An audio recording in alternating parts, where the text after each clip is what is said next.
Hello, beautiful beings. This is Nichole Kathryn Smith from Nichole Kathryn Studios. I'm a photographer, fine artist, as well as an intuitive.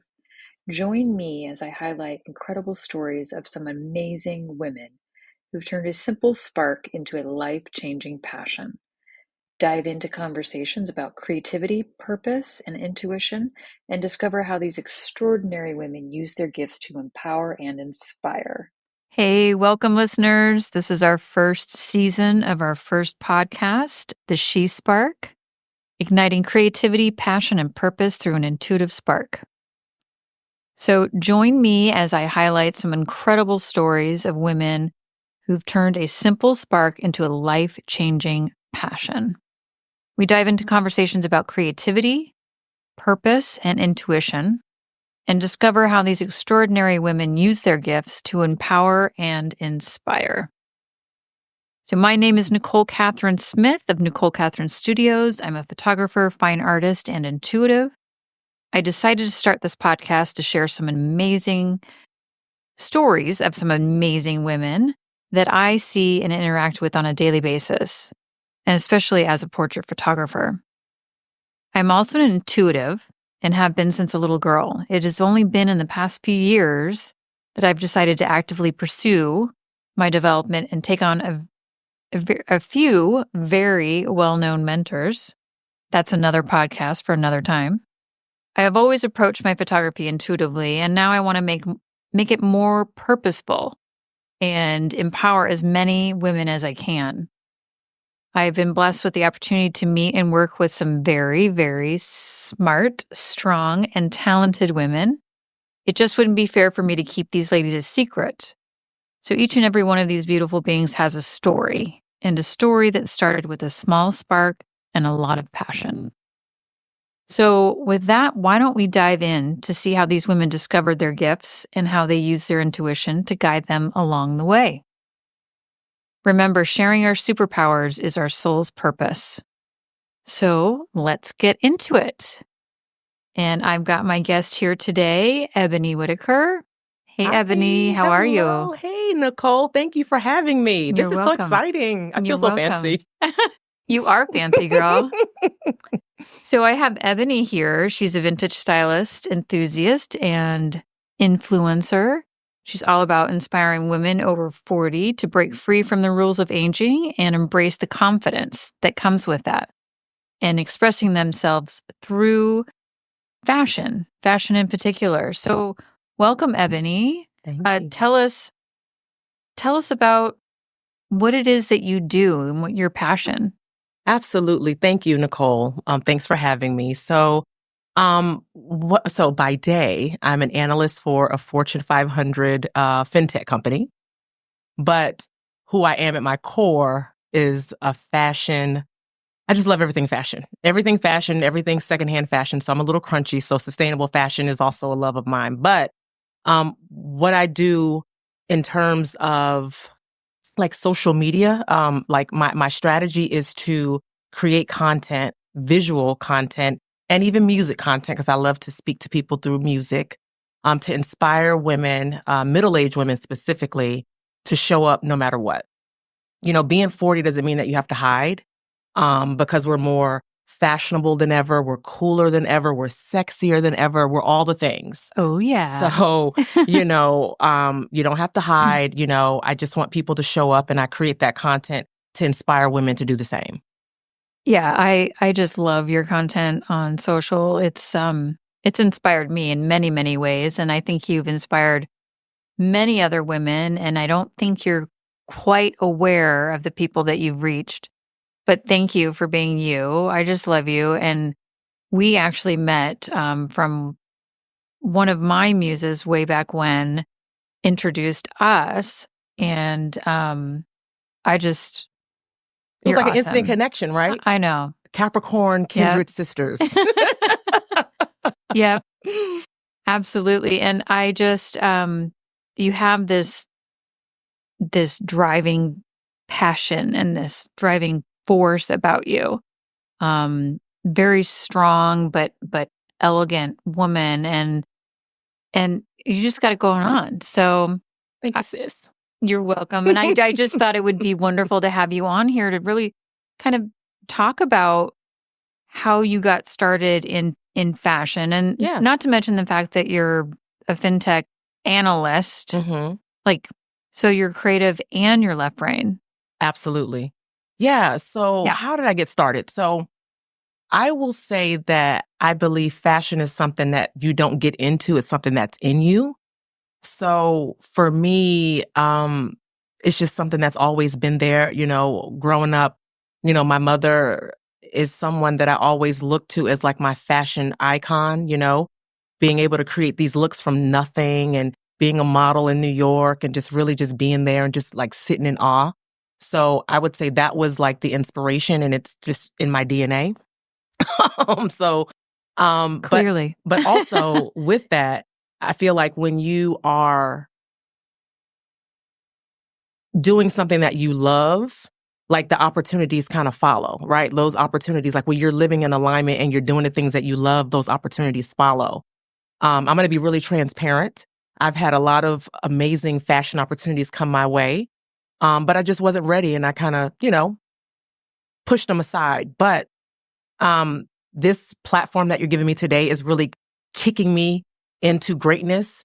These last 2 quarters, I've been really, rejuvenating and regenerating myself, and really putting pen to paper some of the ideas that I have and that I'm going to execute into the new year. I'll be 45 in a few weeks. So I think it's really time to really kickstart and do the things that I'm destined to do. So I love it. Yeah. And I love how you're writing stuff down, and really, it's almost like you're taking a moment to pause and reflect on everything that you've done thus far. And I almost visualize it as putting a battery on a charger, right? You've been buzzing, and then you were able to kind of step outside of yourself and say, hey, I need to step back. I like what I'm doing, but I want to integrate more. And you kind of sit on that charger and watch things around you and how things have been infected with your presence and not having all of your presence online. I mean, I know I miss it, right? And now you're getting back on again. Yep. It's a blessing. For those of you who don't know her Instagram yet, it's Ebony. Well, it's actually effortlessly.ebony, yes, right? Effortlessly. That's a tongue twister. It's a tongue twister, right? Yes. Yeah, I love, what is it? I can't remember the word that we learned in school. I think is it iteration or something like that when you do like the letters? I don't know. If you know out there, people, let us know in the comments. But I just love effortlessly Ebony. But yeah, I haven't been creating content because I've been just in this hibernation mode. But I'm just trying to think of more ways that I can reach people. So again, it was just with the visuals, me not really speaking, me not really sharing my voice. And like I said, today, it's just one of those days where, okay, I'm sharing my voice. I really don't like to speak a lot. I just like to show, right? My grandma always told me it's always better to be seen than to be heard. But I think that it's time to be heard. Like I really need to speak and to really speak to my core audience and let them know just how I live effortlessly, just some of my tricks and trade, like my glow and how I stay fit. All those things I want to share with everyone, because I think that it's time, gatekeeping isn't really, I don't think it's healthy. I think that we should share our gifts and graces with everyone. So that's what I'm really focused on, creating a plan for my audience to live and be fly. Like 100%. And I will attest to that. You are definitely fly. So your mom was an influence. You mentioned that she was a model back in the day. Mm-hmm. What are some of your favorite designers? Ooh, okay. That is a very good question. So, okay, let me think. So I am an American. I'm a patriot. I love Ralph Lauren. Like when I think about Ralph Lauren, he just embodies everything that's American, right? Just, when you think about like the Wild West and the fringe and the textures and the plaid and the suede, it's just Americana to its core. So Ralph Lauren, love you. If we're going to take it overseas, I would say Issey Miyake. So he's my favorite Japanese designer. I just love the Pete's Please line because I feel like it's just one of those lines where it'll follow you throughout your life. It grows with you as your body changes. The pleated fabric is just incredible. It's so flattering. So that's why I love, Issey Miyake, and it's just so like fashion forward. And then I also like Christian Lacroix, the French designer. So he's just fabulous and just elegant. It just I feel like he's a Leo, right? I just feel like his fashions are just so theatrical and just so grand. So those would be my top 3 if I had to name my designers that I love. I love every single one of those. Yeah. And they all have something special.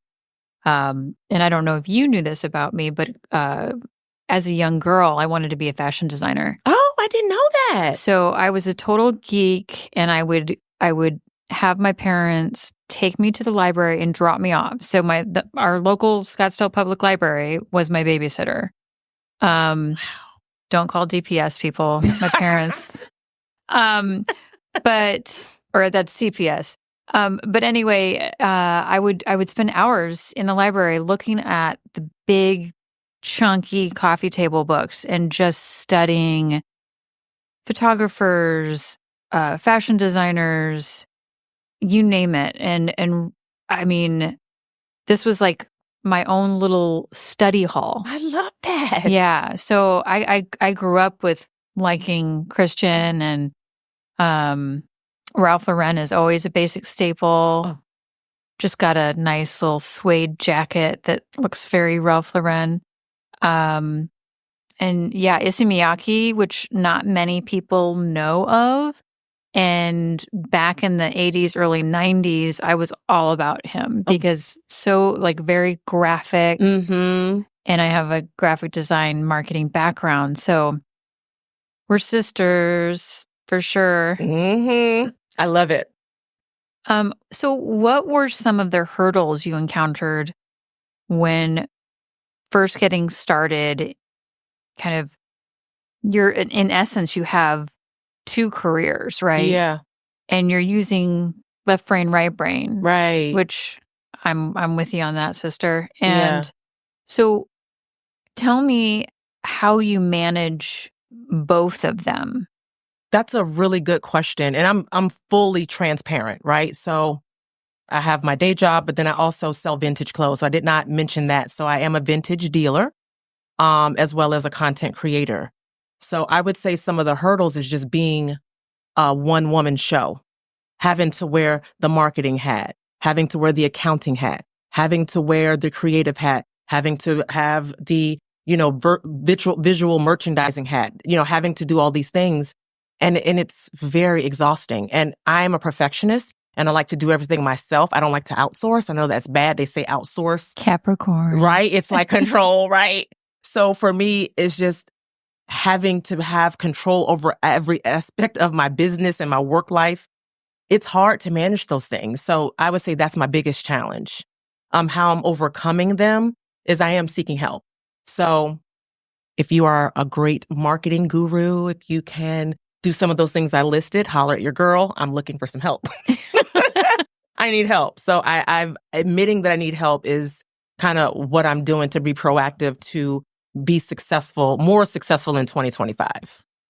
And I think that's interesting that you say that because I think most female entrepreneurs and just entrepreneurs in general have that issue, right? Solopreneurs. But what I'm finding in the almost 53 years that I've been here is that in order to be really good at what you do, I think it just behooves all of us to really dive in and test the waters on all these different facets of what it is that we love.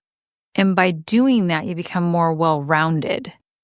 And then you can get to a point, and the universe will do this for you and say, yeah, you can't do this all. And we've proven we can. We've done it. But now we're getting smarter. it's not about working harder. It's about working smarter. Absolutely. So the next step in growth is actually delegating. And it's a hard pill to swallow for people like ourselves. But it's also very freeing. And then you realize what is your primary role in the scope of what you do. Absolutely. And you're, in essence, the queen bee, right? Oh, I love that. Yeah. I love that. And the queen bee has all the worker bees. Absolutely. And this is actually from Mike Michalowicz. He talks about this in one of his books. But they work together as a team. Otherwise, she'd be exhausted and nothing would happen, and the whole team would die. Right.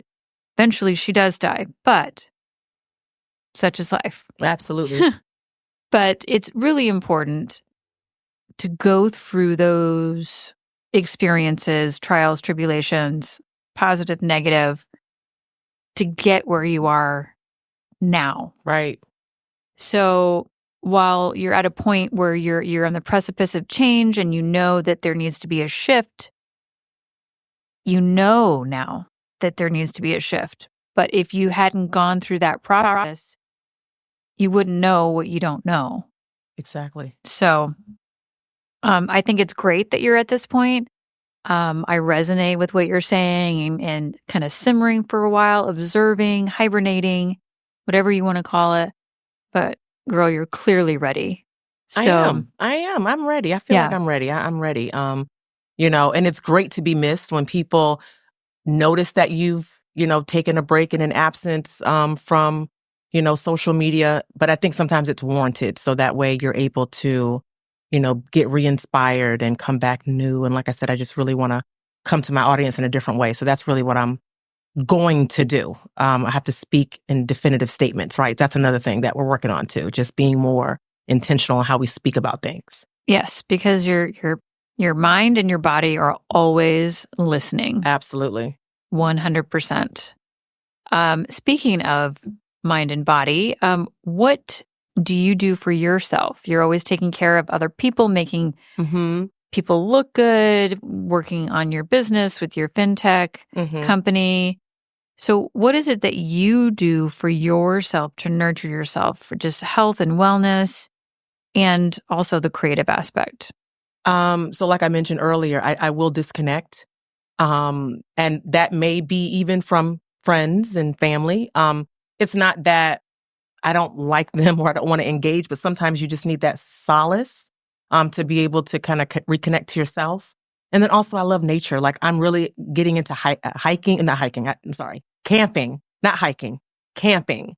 So I bought a tent and I went camping in Lake Pleasant a few weeks ago. It was raining. It was incredible. So whenever I'm feeling overwhelmed or if I need to recharge, I'll just either go hike the mountain or I'll go take my tent and go sleep outside somewhere. That is so cool. I love that. Me outside? Right. Yeah. And it's not even glamping. Like you're doing the No, I'm full-on... glamping, sis. Come on, I'm a Capricorn. Okay. I'm a Capricorn. I have all the things. Okay. We have all the things. But yeah, I love camping. It's so incredible. So that's my medicine is camping for sure. That's perfect. Well, I love what you're doing, Ebony, and you have such a wonderful energy and you're always making people smile and making me laugh all the time. You didn't even try. It's just like you're here and it's going your way and this is what we're doing. And absolutely. I love that. But on the flip side, I have had the opportunity to actually make you smile. You have. And laugh. Yes. And I had the opportunity to have you in front of my lens, I guess, 3 times now? 4 times. Or 4 times. Yeah, 4 times. And I will say that you make my job easy. You're definitely a natural. And I think in your journey with producing content, you're very comfortable in front of the camera, which I love. And you definitely know how to strike a pose. I will tell you that. Well, I will say I fake it till I make it. You gotta fake it till you make it. But it's fun. It's fun. It's fun. Well, you did a great job every time that we worked together. So how did you feel about the different sessions that we've had and we worked together from the first time we've worked together Yeah. till now? We just recently did a session, you and your daughter. Yeah. How have you felt the shift as a person, as an individual on that side, and then collaborating together? Yeah, that's a really good question. So the first time I was in front of your lens was 2018 or 19, and I was in a group setting with 4 other girls. So in that type of situation, you have to stand out, right, amongst 4 girls. And I think I did that pretty well. But at that point, I was in the most fit I've ever been in my life. I was the skinniest I was in my life. So I was feeling good. So I was like, you know what? I got this. And, that picture that we took was incredible. And then the next time I was in front of your lens was post-COVID. And of course, some people got the COVID-15. I got the COVID-8, which was a lot for me. But I was still feeling some kind of way about that. However, I found the prettiest dress I could find, and, I brought my accessories and I came to your house, and, I felt like I transformed that day because I was really afraid, for one, just being in front of the lens by myself. But, you kind of walked me through some of the poses and just giving me some, just feedback on how I should, carry my face and things of that nature. And it just became second nature. And I was just like, wow. And it was hard work. Modeling is hard work, having to pose and stay there for a while. But I just felt like my exoskeleton kind of shed. And I was just like, wow, like I am a model. Like you made me feel like a model. Like I just felt like I emerged into a new person. You are a model. And then once I saw the pictures, woo, I was like, yo, is that me, Nichole? Like I literally cried. Like I was like, this is not even possible. Like these pictures are fantastic. I wish we can roll the clips, but just go to her page and you'll see the clips. But once I saw the pictures, I was like in awe because I didn't see myself that way. It's almost like I had body dysmorphia. So seeing myself the way you saw me through the lens, like really just, I don't know, like my confidence kind of shot to the roof 2 years ago because of that photo shoot. Yes, I love to hear that. Oh my gosh. And then shooting with my daughter a couple of weeks ago was even more magical because I could see like the younger version of myself in her. And, I can't even describe it. It was just a beautiful experience, just being able to do that with my daughter and, just seeing some of her features in me and vice versa. And, we were dressed kind of similar. So it was just fabulous. I just loved it. It was just an amazing experience. And she's a sweetheart and gorgeous and very stylish. And you could tell that, she wanted to move through this with a different perspective, right? She was nervous. Yep. But you wouldn't guess that from my perspective, but she voiced that. And I really, when I have people come in front of the camera, nerves are normal. Yeah. Even when I step in front of the lens. Hello. But my job as a photographer is to help you forget about the lens and help you move into your body and trust in the process. Right. And I think that's really key. I don't think people understand that aspect of working with me until they've actually experienced it. And that's kind of what led me into pursuing my intuitive development, is that I approach each person individually and energetically and kind of get a read from them. And my goal isn't just to show a pretty picture, because, I mean, you're anybody gorgeous. Anybody can take a pretty picture, right? Right. And now with AI, that's a whole nother ball of wax. Pros and cons, right? But my goal is to make sure that when you're going through that process, with me, and I guide you on the posing, and I also give you stories to kind of visualize in your mind's eye to kind of help you get into that zone, because I know what kind of emotion or glance or pose that I want to get out of you. So I give you those prompts, which makes it a lot easier. But I think it's really important to trust the person that is taking your pictures, and also trusting that they really know who you are. And I think there's a lot of fabulous photographers out there. I think there's only a handful of photographers that really feel the other person. For sure. Because it's a lot. Absolutely. It's a huge energy exchange. But the ones that do, you feel a difference in the image. And what I'm learning from my clients is that when they see their images, their imagery, that they don't just say, "Wow, I'm hot, I'm beautiful." Sometimes people tear up, like, "Wow, that's how I see myself," but I don't feel like other people see it, but then I'm showing that to you because that's how I see you. Yeah. So I love that. It's such a cool exchange and so rewarding that I get teary-eyed to this day. And that's why I wanted to really dive in deeper to the intuitive development, because I want my clients coming to me knowing that I get them before I even meet them, and just hearing their voice and getting to know them over the phone and really feeling that connection when you walk through that studio door. For sure.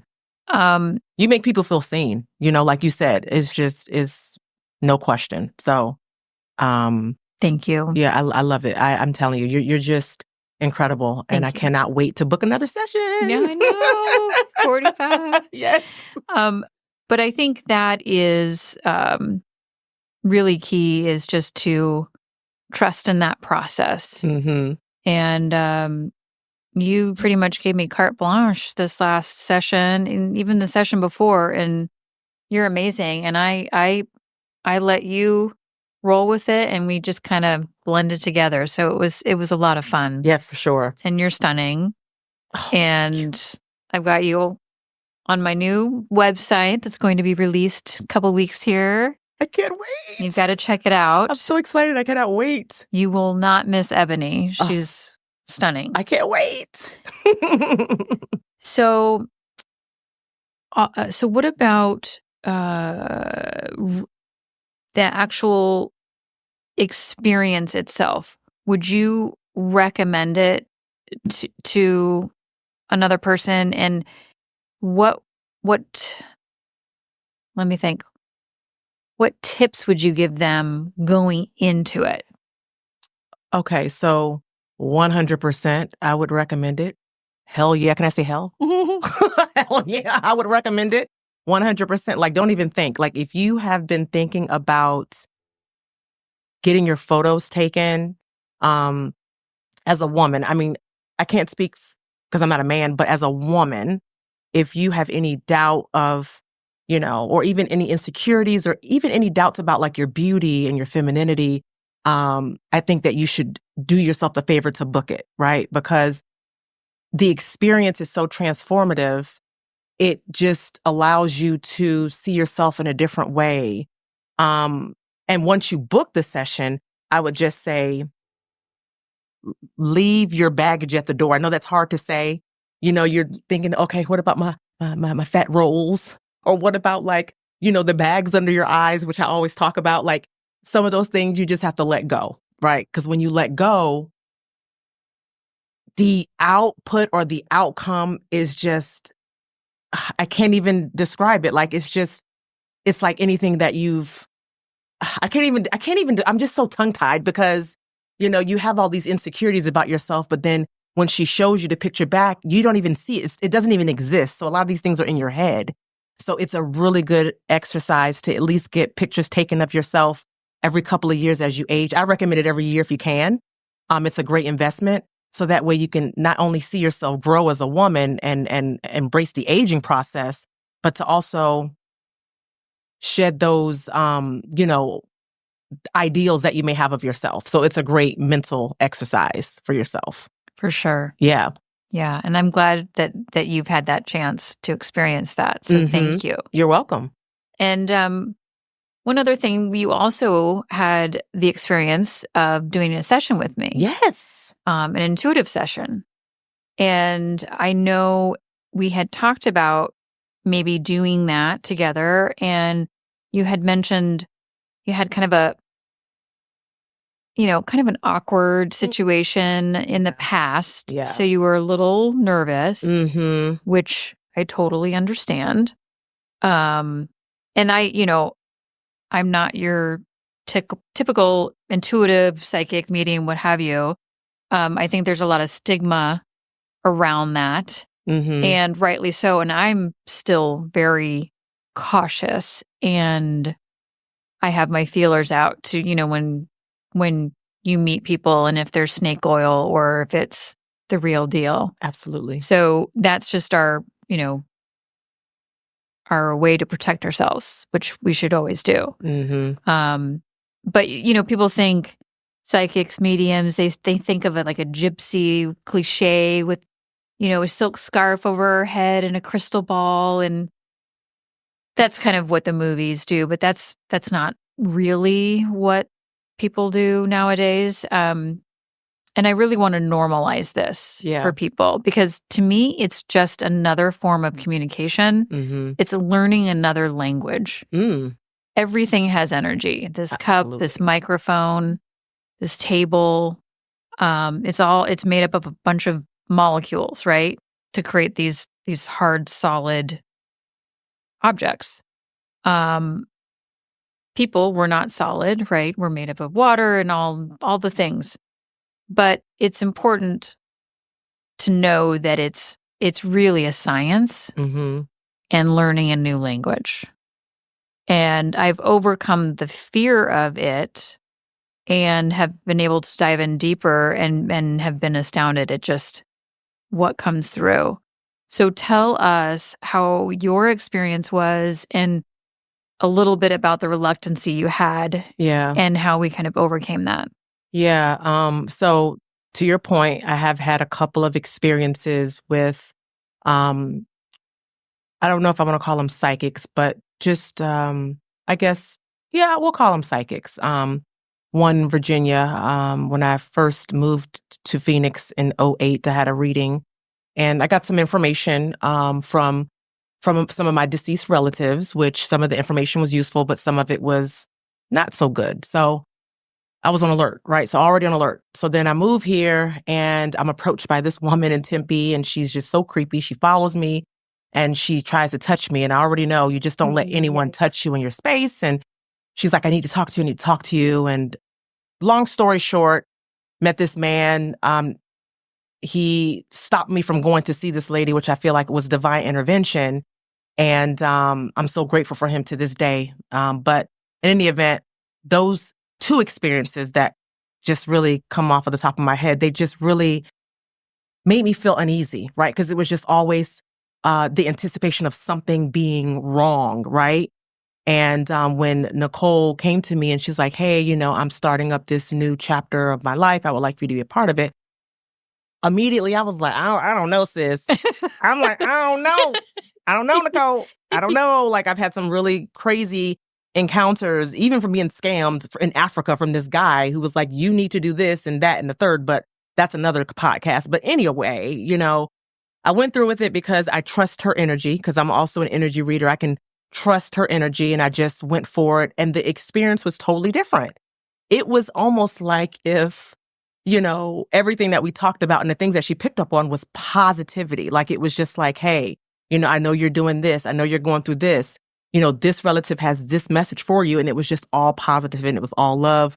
We even did a meditation together. And it was just like hanging out with a girlfriend. And I felt really comfortable, which is something that, I've never felt with dealing with people who are connected to source. It's just always an exchange. Like if, you give me $100, I'm going to help you combat this. Whereas the conversation with you was just like, hey, you're on the right path, giving me affirmations and confirmations that I'm doing the right thing in life. So that is what I loved about our session. Thank you. Mm-hmm. Yeah. And I feel like it's, and I call it snake oil. Like people that are saying they're psychics and I mean, there's where there's light, there's dark, there's good, there's bad, right? But it's always important that we all of us protect ourselves every day energetically, however that is, however you can visualize that for yourself. I have some tricks, which is another episode, but I think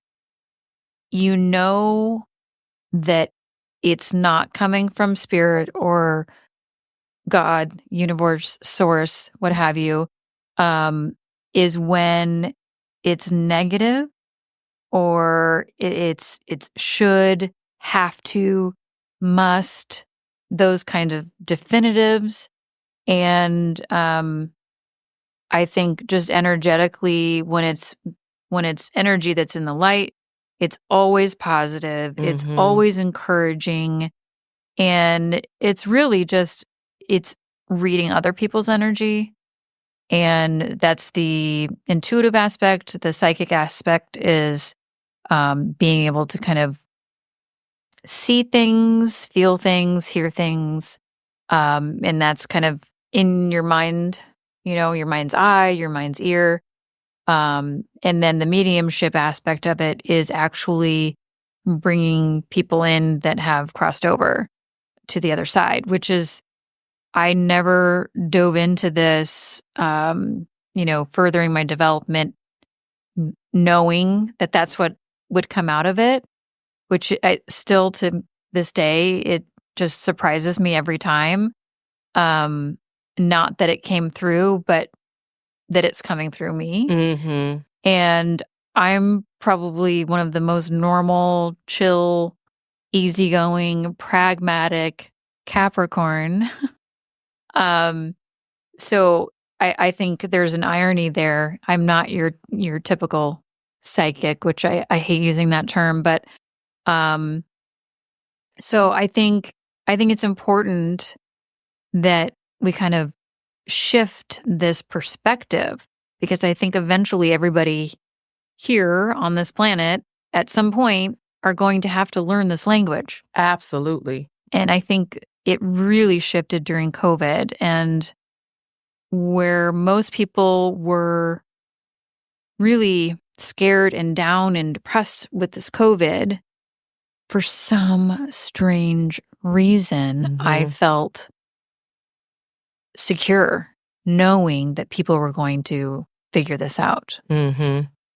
So, but I'm glad we had that opportunity, and I'm glad you had something to gain from it. And I wish I could take credit, but I can't. But it makes me feel good nonetheless to be able to give back the information that I get. So a couple more questions, fun, quick questions. Absolutely. There's one that I really want you to ask me. Okay. And you know which one it is. Yes.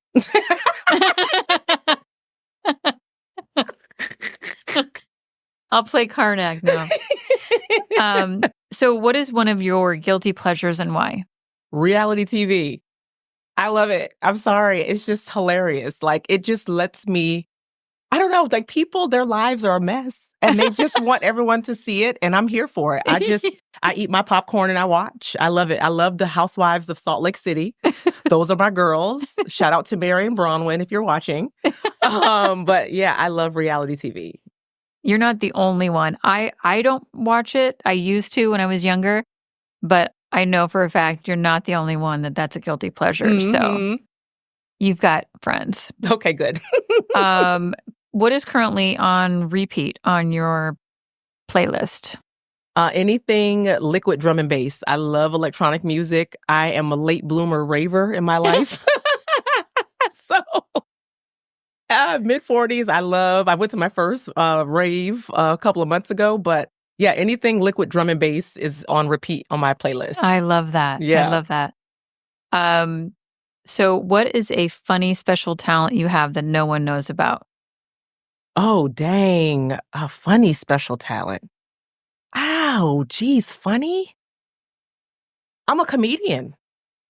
I think people know that. Okay, yeah, you're right. Funny special talent.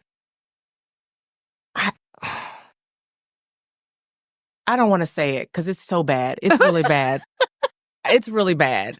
I don't want to say it. I don't want to say it. It's bad. Okay, well, you're gonna have to tell me afterwards. Okay, I will. It's bad. I don't Maybe want to I'll- embarrass my husband. Maybe I'll get it out and Okay. out of you somehow. Okay. And last but not least, but what is your favorite curse word? That's the one. I know. Bitch. Oh. Because I feel like bitch can be used in so many different contexts. Mm-hmm. It's like bitch, like something's good, or bitch, or like bitch. Let me tell you something. Like, so it's like so many different ways that you can use it. It's like a universal like word amongst my friends and I. But bitch is my word. So I don't need to get offended when you call me bitch. No, if I'm I like take bitch, it as a compliment. if I call you, I'm like bitch, girl. Listen, that means that you are a part of the squad, right? What's yours? I want to know yours now. Exactly. I gotta say I like the word fuck because it's just again versatile. Okay. Good, bad. Okay. I love that. Yeah. Okay. Yeah. But I'm kind of on the fence with bitch now. Kind of take it as an honor. Yes. That's a hilarious question. I live for it. I love it. Well, I am so happy that you were able to join me today on this podcast in my first season. And I just knew it would be a lot of fun talking with you. So thank you very much. Thank you. Thank you for having me. Oh my gosh. This is my good side. So I love my highlighter. So I'm just so happy the light is just shining on me. So let it shine on you. Yes. Not only in here, but when you leave the building. Yes, that's right. That's true. And in here, and in here, and in my pockets too. Exactly. There you go. It moves all around. But just, I want the listeners to remember it's so important that women lift each other up. Yep. And pay it forward. And it's like you said, we don't need to be gatekeepers. We just need to let the floodgates open. Absolutely. And share the love. So, Ebony, let us know where our viewers and listeners can find you. Absolutely. So I am on Instagram at effortlessly.ebony. My YouTube channel will be launching soon. So it is Effortlessly Ebony, but I will be linking that in my bio soon. So in the interim, if you want to come see some fabulous fashion and get inspired, follow me on Instagram and I'll follow you back. And definitely, I can't wait to see the YouTube because this girl is so entertaining. And you don't even have to say a word. But when you start talking, let me tell you, you're a crack up. I just love you. So love you. Thank you. And if anybody is interested in an empowering portrait session or a mindful intuitive reading, you can book a session with me at NicholeKathrynStudios.com. And that's spelled differently, so you can see the link in the notes. And remember to shine your light brightly and keep that spark. Thank you for joining us today on the She Spark. Remember to subscribe if you haven't already. Even better if you click the share link and send to a friend.